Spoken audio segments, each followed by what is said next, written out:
ইন্নাল হামদালিল্লাহি ওয়াহদা ওয়াসসালাতু ওয়াসসালামু আলা মান লা নাবিয়্যা বা'দা।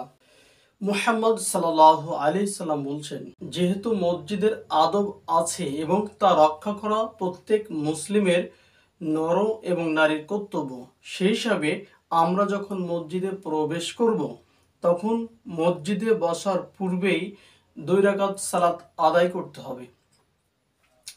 মুহাম্মদ সাল্লাল্লাহু আলাইহি সাল্লাম বলছেন, তোমাদের কেউ যখন মসজিদে প্রবেশ করবে সে যেন বসার পূর্বে 2 রাকাত সালাত আদায় করে নেয়, কেননা এটা মসজিদের হক।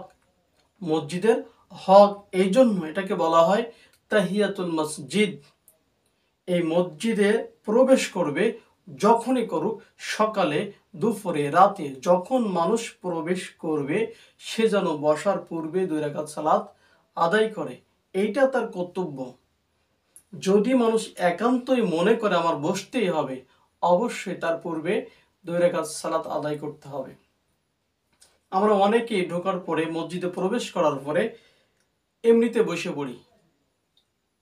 মাগরিবের সময় দেখবেন অধিকাংশ মসজিদে আজানের আগে এবং পরে যাওয়ার সাথে সাথে বসে পড়ে, এবার কিছুক্ষণ পরে ফরজ সালাত আদায় শুরু হয়। অনেক মসজিদে দেখবেন যাওয়ার সাথে সাথে বসবে, বসার পরে অন্য অন্য সুন্নতে দাঁড়িয়ে যায়, কিন্তু এটা নয়। আমাকে বসার পূর্বেই অবশ্যই 2 রাকাত সালাত আদায় করতে হবে। বসা নিষিদ্ধ, আপনি বসতে গেলে অবশ্যই 2 রাকাত পড়বেন, কিন্তু সরাসরি যদি জামাতে ঢুকে যান, সরাসরি যদি আপনি জামাতে প্রবেশ করেন, তাহলে আপনার তখন নয়। ইচ্ছা করে যদি আপনি বসতে চান তাহলে অবশ্যই 2 রাকাত সালাত আদায় করতে হবে। এই 2 রাকাত সালাত যখনই আপনি প্রবেশ করবেন তখন পড়বেন। এমনকি যদি সূর্য উদয় এবং অস্ত এবং ঠিক দুপুর বেলায় ঠিক সূর্য মাথা বরাবর থাকবে, নিষিদ্ধ সময়েও 2 রাকাতে বাধা নেই। আপনি যখনই মসজিদে ঢুকবেন তখনই আপনি পড়তে পারবেন, যখনই মসজিদে ঢুকবেন তখনই আপনি পড়তে পারবেন।